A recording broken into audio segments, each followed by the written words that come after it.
Nampally public gardens Jubilee hills లో ప్రముఖ రచయిత గటిక విజయ్ కుమార్ రాసిన ఉజ్వల ప్రస్థానం పుస్తకం ఆవిష్కరణ మరియు బంగారు బాట పుస్తకం పరిచయ కార్యక్రమం నిర్వహించడం జరిగింది. ఈ కార్యక్రమంలో తెలంగాణ ట్రాన్స్కో సిఎండి ప్రభాకర్ రావు, అల్లం నారాయణ, దేశపతి శ్రీనివాస్, ఆర్ నారాయణమూర్తి తదితరులు పాల్గొన్నారు.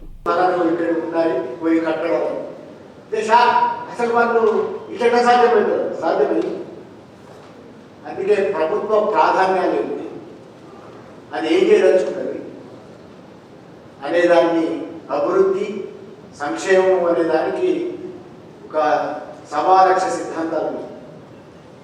కానీ మన భారతదేశంలో లేదా ఆయా రాష్ట్రాల్లో జరుగుతున్న దానికి భిన్నంగా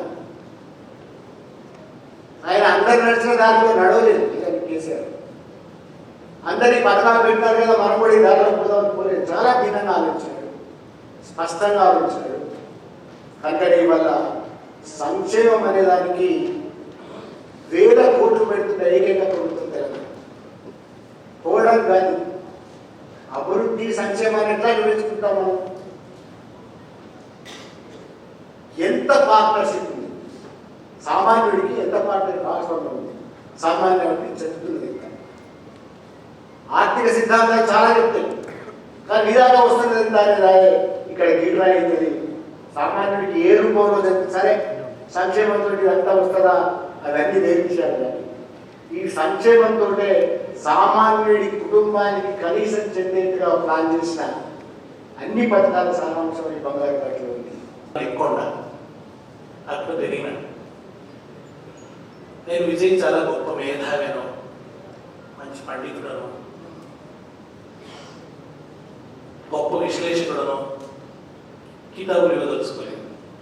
కానీ మౌలికంగా మనిషికి ఉండాల్సిన ప్రధాన లక్షణం ఒకటి విజయ్కి ఉంది, అది స్పందించే లక్షణం ఉన్నవాడు. ప్రముఖ సినిమా నటులు, నిర్మాత నారాయణమూర్తి గారికి స్వాగతం.